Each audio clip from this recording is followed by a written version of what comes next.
yang terdapat pada surat Al-Baqarah ayat 43 menjelaskan dua ibadah yang utama yang menjadi pilar agama Islam, sekaligus juga pilar pembangunan keluarga, pembangunan masyarakat dan bangsa.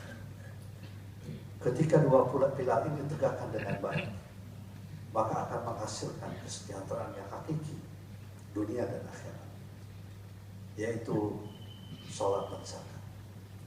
Kedua ibadah ini memiliki implikasi yang positif yang sangat luar biasa ketika dilaksanakan dengan baik, dengan penuh kesungguhan.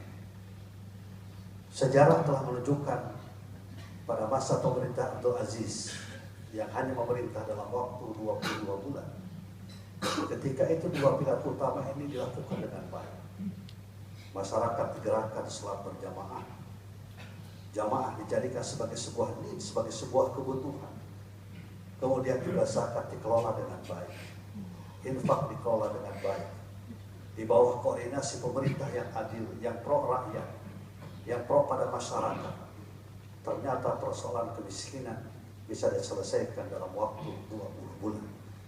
Sehingga zakat ketika itu tidak lagi diberikan kepada fakir miskin, akan tetapi diberikan untuk memerdekakan budak-budak yang ada di beberapa negara Afrika. Secara empirik, secara praktis, kita pernah memiliki sejarah yang sangat luar biasa. Oleh karena itu, tugas kita bagaimana menghidupkan kembali. Pada saat sekarang, misalnya negara sedang mencanangkan berbagai macam kebijakan-kebijakan yang berkaitan dengan pajak. Sampai ada istilah amnesti pajak, amnesti tax. Maka sebenarnya kita memiliki satu pilar yang sangat dahsyat ketika didukung oleh semua pihak. Ketika semua pihak berkeinginan untuk menegakkan kebaikan, melaksanakan perintah Allah Subhanahu wa Ta'ala. Persoalannya, maukah kita bertanya kepada Allah?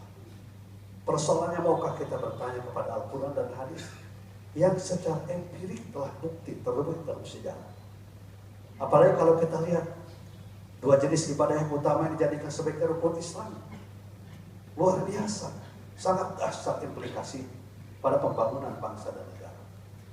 Karena itu maka di dalam Al-Quran kedua jenis ibadah ini, sholat dengan zakat, banyak disatu nafaskan, banyak disatu ayatkan seperti yang saya baca tadi. Bahkan ada kurang lebih 32 ayat dalam Al-Quran yang menjelaskan kesatuan antara sholat dengan zakat. Sehingga dalam sebuah hadis dikatakan la sholat liman la zakat wala zakat liman la sholat. Tidak ada sholat bagi orang yang tidak mau berzakat, padahal dia sudah punya kewajiban. Dan tidak ada maknanya zakat ketika orang itu tidak mau melaksanakan sholat. Wa aqimus sholata wa atuz zakata warka'u ma'ar-raki'in. Hadirin sekalian rahimakumullah, dalam ayat-ayat yang lain Allah menjelaskan bahwa zakat dan sholat dan zakat itu adalah indikator pembangunan ukhuwah Islamiyah. Ukhuwah Islamiyah itu akan terwujud dalam kehidupan, akan terasa solid ketika kaum muslimin melaksanakan kedua hal ini, kedua pilar yang utama.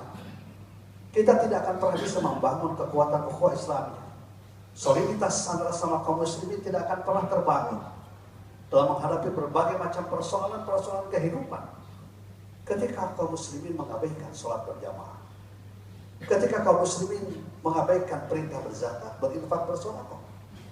Sampai diungkapkan dalam Al-Quranul Karim pada surat At-Taubah ayat 11. Allah menjelaskan, fa'in tabu wa aqamus salata wa atuz zakata fa ikhwanukum fiddin.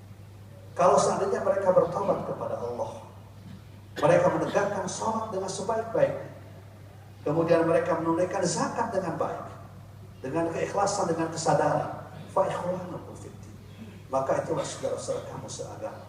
Artinya ukhuwah Islamiyah itu hanya bisa dibangun dengan baik, dengan solid.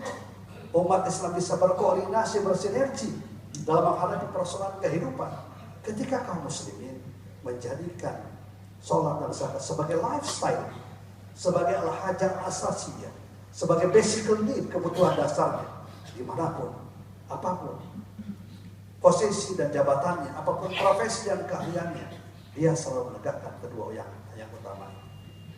Demikian pula misalnya pada surat Al-Hajj, surat ke-22, ayat 40-41, Allah menjelaskan bahwa salat dan zakat ini adalah dua ibadah yang akan mengundang rahmat dan pertolongan Allah Subhanahu wa taala.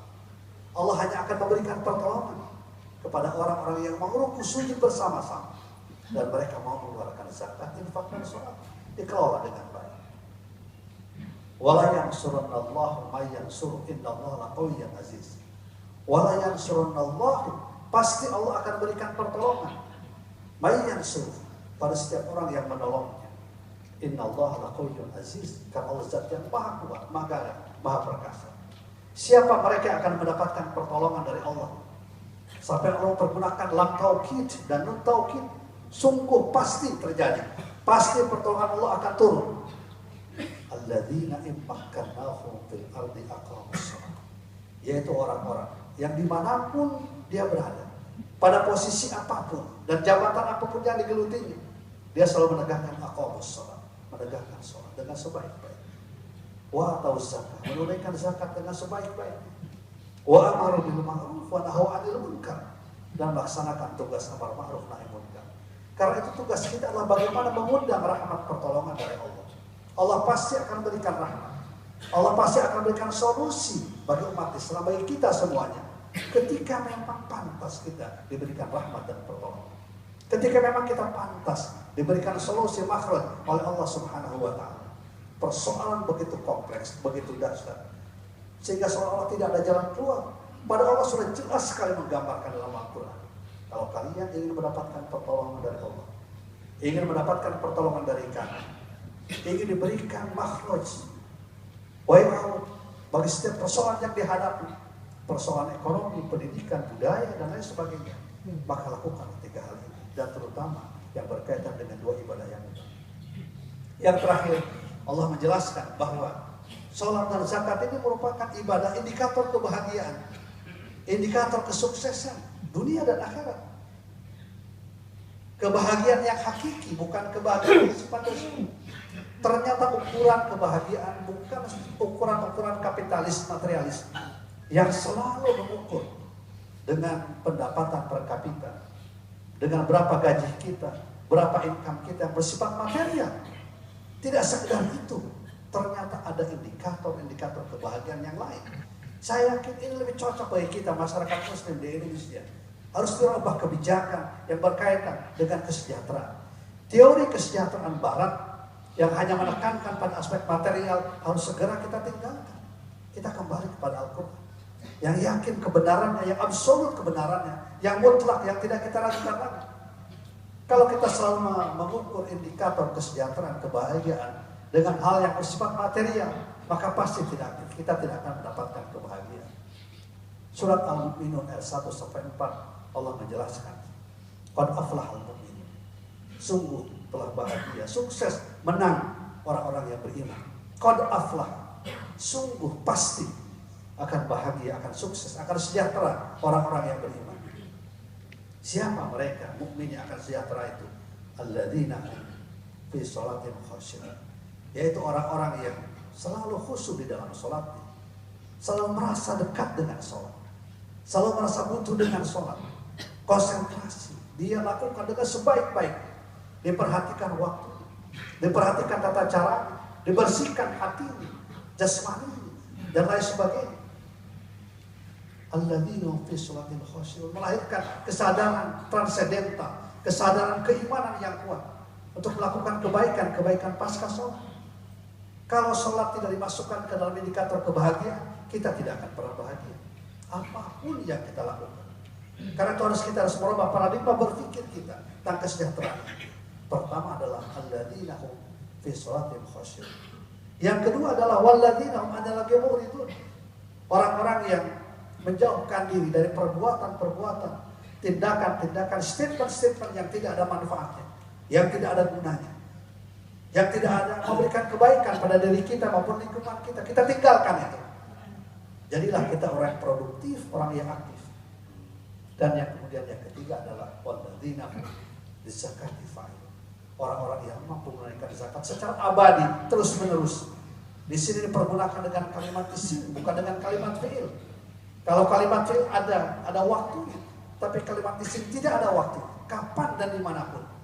alladzina hum fi sholatim khashi'un walladzina hum 'anil lagwi mu'ridun walladzina hum bis zakati fa'ilun. Inilah beberapa hal yang perlu kita perhatikan bersama. Menyelundupkan kita, para pejabat publik misalnya, harus mulai melihat Al-Quran. Al-Quran bukan sekedar bacaan biasa. Dia sebagai manhajul hayat, kurikulum kehidupan. Semakin banyak masalah-masalah yang ada di hadapan kita, semakin tidak bisa diselesaikan. Utang kita semakin besar. Bahkan saya baca dalam sebuah berita bahwa pemerintah harus menyiapkan untuk bayar bunga saja tahun yang akan datang 207 triliun untuk membayar bunga. Apa yang akan terjadi kalau kita tidak mencoba melihat konsep-konsep yang ditawarkan Al-Quran yang telah pernah terbukti dalam sejarah kebenaran dan bisa dilaksanakan oleh kita semuanya. Jangan kita punya sifat Islamophobia. Kalau bicara kita konsep kesejahteraan Islam selalu dikaitkan dengan negara Islam, padahal tidak. Islam itu adalah manhajul hayat, kurikulum kehidupan kita, kehidupan pribadi kita, keluarga kita, maupun masyarakat dan bangsa kita. Insya Allah kalau kita kembali ke sana, pasti dijamin tidak akan pernah kesal dalam kehidupan kita. Seperti Rasulullah menjelaskan, aku tinggalkan buat kalian dua pusaka yang kalau kalian berpegang pada keduanya, dan tadillu abadah, tidak akan pernah sesat selama-lamanya. Mudah-mudahan Allah Subhanahu wa taala memberikan kekuatan keimanan kepada kita, memberikan kesadaran kepada kita semuanya untuk kembali kepada ajaran dan ajaran Rasulullah SAW. Amin ya rabbal alamin. Ja'alanallahu wa iyyakum minal faizin al-aminin wa adkhalana wa iyyakum fi zumratil muwahhidin.